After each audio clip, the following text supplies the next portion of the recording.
Make sure to avoid these podcasting mistakes. Podcasting on the rise, and a number of marketers have started to create podcasts, but there are a number of common mistakes they are making which affects the quality of the recording, the content that they are discussing, and the number of listeners that they have. Here we will talk about the most common podcasting mistakes. Welcome to the IROLA channel. Here we talk about entrepreneurship, because it is the best way to achieve the impossible. If you want to be part of it, 2 things to do: subscribe and activate notifications to receive our business videos and help you start your business. And the second, go to the description and click on the links to receive a free ebook. It will give you a good mindset and new prospects for making money. And for those who are ready to get started and make money, our training is available to help you take it to the next level. Enjoy.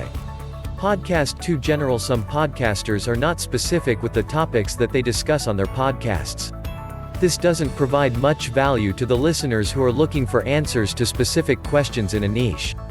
If you just create a general ramble about anything and everything, then you will not attract many listeners or keep them. You need to choose a specific niche and discuss a specific subject in that niche for each podcast. Don't be afraid to go specific. This is what your audience wants, and they will thank you for it by returning to your next podcast and spreading the word for you. Not facing the microphone. This is another common problem. You are listening to a podcast and suddenly the volume of the speech drops off and then returns. Sometimes this happens several times in a single podcast. What this usually means is the person delivering the podcast is not speaking directly into the microphone when the volume drops. They have turned their head away for some reason and not realized that this has affected the recording. This can happen if you are following a script. Place the script in a position where you don't have to turn your head to read it. Lots of errors in recordings. Nothing will irritate your listeners more than a ton of mistakes in your podcasts. This can be anything from coughs and sneezes to heavy breathing to distracting background noises. There is really no excuse for this. With the equipment and software available today, the home podcaster can produce near perfect professional recordings. When you have finished recording your podcast, you must listen to it intently from start to finish. You may think that it went perfectly, but it probably didn't.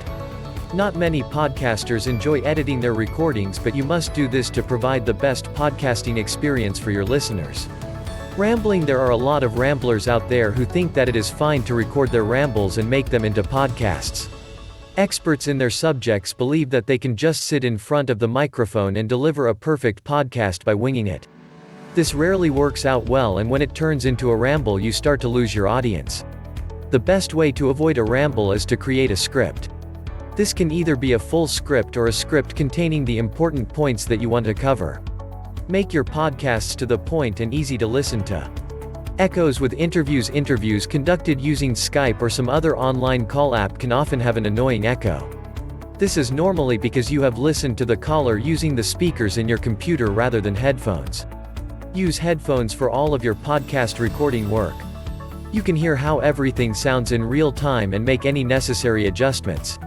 Don't publish key online interviews. Share the video if you think someone needs to hear this message. And we meet in the comments so that you tell me what you think. See you in the next video.